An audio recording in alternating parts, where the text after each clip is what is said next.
หลังจากแล้วไร่แล้วนาพี่น้องเอ้ยบัดนี้มาจอบหัวจอบสวนเลยเนาะอู้ยพี่น้องเอ้ยน้ำหนองคักขนาดหลายคักขนาดน้ำหนองเนาะป๊าดโธ่เลี้ยงปูเลี้ยงปลาคักพี่น้องเอ้ยแต่ว่ากองเบิดทุนแล้วเนาะเบิดทุนแล้วเนาะบ่ได้เลี้ยงใส่ดอกปีนี้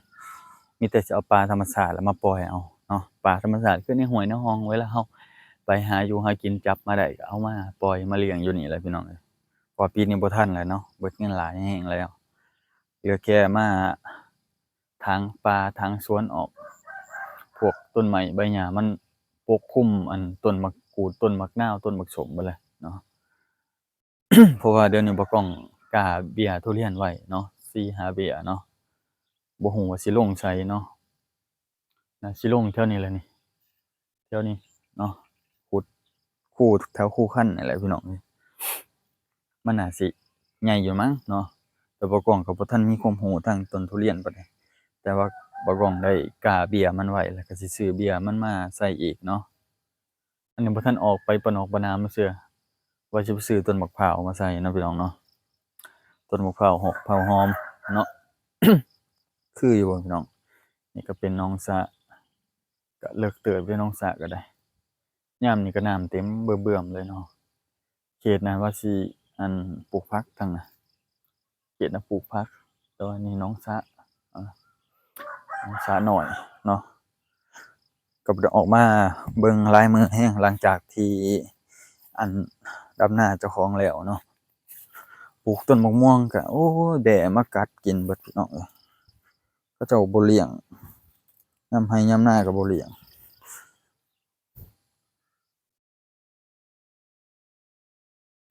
คือว่าอัน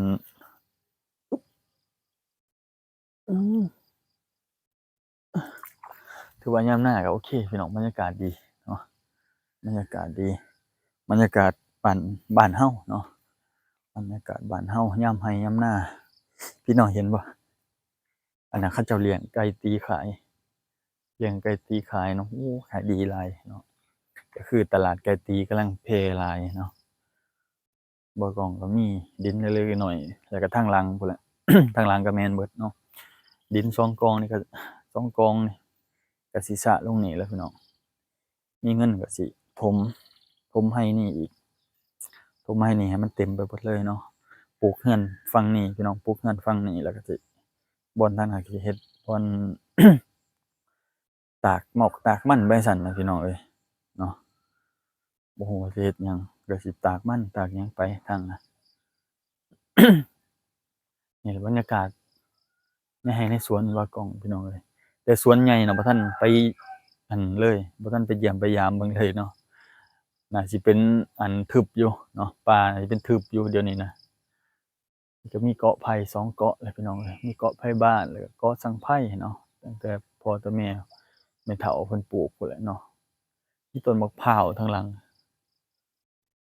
ต้นมะพร้าวอยู่ทางหลังว่าซั่นเนาะต้นมะพร้าวแล้วบรรยากาศบ้านเพิ่นโอเคดินดอนต้นหญ้าบ้านเขาเจ้าหลายโอ้เบิ่งติพี่น้องภูเขาพู้นแนมไปพู้ก็ภูเขาภูหยังพู้นพู้เนาะบ่กล้องมันย้อนแสง แต่ก็ได้หนองสระนั่นนี่ก็โอเคแล้วล่ะพี่น้องเอ้ยมีหนองสระเนาะคือว่าเบิ่งเราสิปลูกเรือนก็คือทำเลดีอยู่เนาะพี่น้องเนาะที่ทางก็ติดหน้าทางออกจากหมู่บ้านเลยเดะเนาะติดหน้าทางออกจากหมู่บ้านพอดีเลยเนาะนี่แหละติดหน้าทางออกจากหมู่บ้านพี่น้องเอ้ยบ่กล้องก็คือสิเหมาะอยู่ดอกการทำมาหากินในอนาคตบางทีได้เปิดร้านค้าร้านหยังมีเงินต้นทุนเนาะพี่น้องเนาะ ต้นทุนเล็กๆน้อยๆก็สิเฮ็ดไปค่อยๆเจาะค่อยๆแปลงไปเพื่อได้ดำให้ดำนาแล้วก็สิได้อันถ้าบ่มีแนวเฮ็ดแนวหาก็สิไปไทหั้นล่ะพี่น้องเอ้ยบ่ากล้องก็นะเนาะสิได้ไปไทเนาะไปหาจักปี2ปีถ้าว่ามีเวียกมีงานเฮ็ดเนาะเพราะว่าเพิ่นจ้างก็สิไปอยู่ประมาณปี2ปีนี่แหละพี่น้องบ่แม่นหยังบัดตอนนี้สิอยากได้รถจักคันหนึ่งเนาะรถบ่ดีบ่ได้ดอกอยากแก่ของขายอยากขายเนาะ เพราะว่าบ้านเฮามันมีแต่ค้าแต่ขายเท่านั้นจั่งสิอยู่ได้เนาะพี่น้องเนาะ เดี๋ยวนี้ก็ค้าขายได้คือกันเนาะเฟื่องเนาะ แต่ว่าเราก็มันมันต้องใช้รถใช้เรือไปส่งบางทีเราอยากค้าขายของหลายอย่างเนาะมันก็อยากเฮ็ดไปล่ะพี่น้องแต่ว่าต้นทุนเราก็พอมีอยู่เนาะพอมีอยู่แต่ว่าบ่หลายแต่ว่าเราอยากไปหารับซื้อของจากหมู่บ้านนั้นหมู่บ้านนี้ตามชนบทต่างๆนานาที่เขาเจ้าขายของบ่แพงปานใดเราก็เอามาขายต่อหรือว่าเอาหลังจากที่เอาขายของจากในชนบทเนาะเอาของจากชนบทไปขายหรือพวกหอมพวกผักพวกหยังนะ แล้วเราไปขายในเมืองบัดตานี้ในเมืองแล้วเราเอาของในเมืองมาขายให้บ้านนอกบัดตานี้มาส่งตามร้านค้าร้านขายต่างๆนานานะในราคาที่เขาเจ้าไปต่อได้เนาะโอเคประมาณนี้พี่น้องบ่ก้องก็ได้บ่ได้อิหยังมากมายดอกแต่ความคิดเจ้าของว่าคิดว่าอยากอยู่ในเมืองบ่อยากอยู่แต่กี้ก็คิดว่าอยากอยู่ในเมืองนะพี่น้องแต่ว่าเรามาอยู่ในบ้านนอกมันสบายใจกว่าเนาะสบายใจกว่าแค่ว่าเราหาช่องทางรู้ทางทำมาหากินของเราเนาะให้มันพอเนาะ ให้มันพอให้เป็นเจ้านายของตัวเองเนาะถ้าว่าอยู่นมาอยู่บ้านเท่าไรแต่ว่าเราก็บ่ได้มาว่าสิเอามาตรฐานมั่นคงว่าสิเป็นเจ้านายของตัวเองตลอดไปดอกเนาะแต่ว่าเราก็จะไปหารับจ้างเวลาเพิ่นจ้างก็จ้างเวลาเพิ่นบ่รู้นั่นรู้นี่ก็คือการฉีดยาต่างๆนานาบางคนเขาเจ้าบ่รู้บางคนเขาเจ้าบ่กล้าเราก็จำเป็นต้องได้ไปรับจ้างเพิ่นก็ได้โอกาสของเราในจุดๆนั้นพี่น้องเอ้ยบ่ต้องประมาณนี้เนาะ คือในบ้านอันเมียบ่กล้องนี่เพิ่นการฉีดยาพวกใช้สารเคมีต่างๆเขาเจ้าบ่ค่อย บ่ค่อยรู้แล้วการป้องกันเขาเจ้ามันบ่ทันปานใดเนาะก็คือบ่กล้องไปฉีดบ่กล้องเคยไปเฮ็ดฉีดสวนหมอกสวนมันฉีดยาฆ่าหญ้าต่างๆนานาแล้วก็การผสมต่างๆนานาบ่กล้องก็เรียนมานำอาเนาะอาแล้วก็เฮ็ดการเกษตรนี่แหละพี่น้องเอ้ยการเกษตรแล้วปลูกต่างๆนานาปลูกหมากมังกรปลูก โอ้หลายอย่างหลายแนวเราปลูกนะมีถั่วหลอกทุเรียนมีมะฮุงมีมะกอกมะเขือเออมีสารพัดนะก็พืชกินหมากต่างๆนานาเนาะระยะสั้นระยะยาวเราปลูกเบิดเพราะว่าเรามีหนองสระ3หนองอืม3หนอง3หนอง4หนองพู้นแหละเนาะเราเฮ็ดหนองสระนะพี่น้องเอ้ยอืมเราก็เฮ็ดเราก็สอนการหมัก ขี้หมูให้เป็นปอกเป็นปุ๋ยเนาะ เอาขี้หมูมาหมักเป็นปุ๋ยอิหยังจุลินทรีย์อิหยังของเรานะกากน้ำตาลอืม การอิหยังสังเคราะห์สังเคราะห์แสงหั้นนะเราบอกมันจะมีสารจุดอันนี้เด้อนะแต่ว่ามันก็มีดอกในยูทูบเขาเจ้าบอกเนาะพี่น้องเนาะมันก็มีหลายอย่างหลายแนวคือกันที่เขาเจ้าบอกเราก็ไปเรียนรู้ในจุดๆนั้นก็ได้แต่ว่าสิเฮ็ดอีหลีเนาะ เราก็บ่ทันมีเวลาเลยพี่น้องหาเวลาอย่างเดียวมีแต่ไปอย่างเดียวเนาะ โอ้บ่ไปได้จั่งใดพี่น้องคันบ่ไปก็บ่มีกินแม่นบ่ล่ะอืมคันบ่ไปก็บ่มีกินจำเป็นต้องได้ไปบ่ก้องก็ได้เนาะไปแหละนะพี่น้องเนาะไปกับเมีย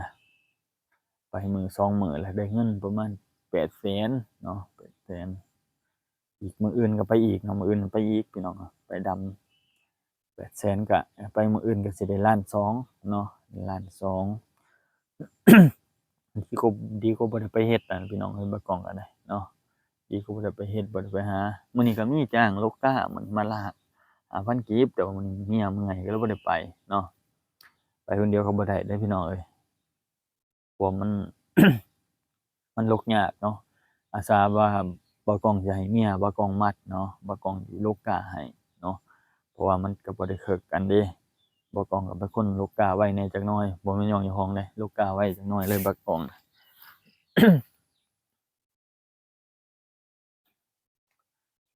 แถวนี้น่าสิมีต่อมีแตนเด้อพี่น้องเอ้ยทั้งต่อทั้งหยังเนาะบ่าวกล้องก็หาเบิ่งอยู่มันน่าสิมีต่อเนาะ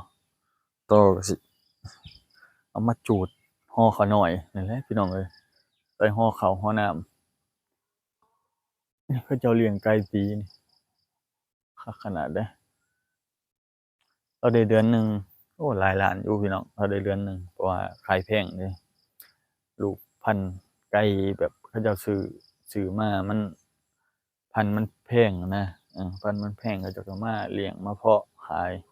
มันก็เป็นอีกราคาหนึ่งเนาะลูกมันก็ได้แต่ก็พอมีรายได้เราเป็นทหารเนาะเราเป็นทหารแล้วก็เลี้ยงไก่ขายเพราะว่าเงินเดือนทหารเพิ่นก็ทู่ๆไถๆไปบางเดือนก็บ่พอใช้เนาะ ตอนมีครอบมีครัวเลยก็บ่พอใช้อันนี้เราบ่ได้มีเมียเนาะเราเฮ็ดเองแล้ว บรรยากาศดีพี่น้องเอ้ยโอ้หลายคนก็เริ่มออกไร่ออกนาแล้วทางผู้ก็ดำนาแล้วพู้นทางแม่เฒ่าพ่อเฒ่าเราดำนาอยู่พู้นแม่เฒ่ากลางเนาะแม่เฒ่าใหญ่บ่ทันดำมีแต่แม่เฒ่ากลางดำเอาโอเคพี่น้องฝากกดติดตามบ่าวกล้องให้เด้อพี่น้องเอ้ย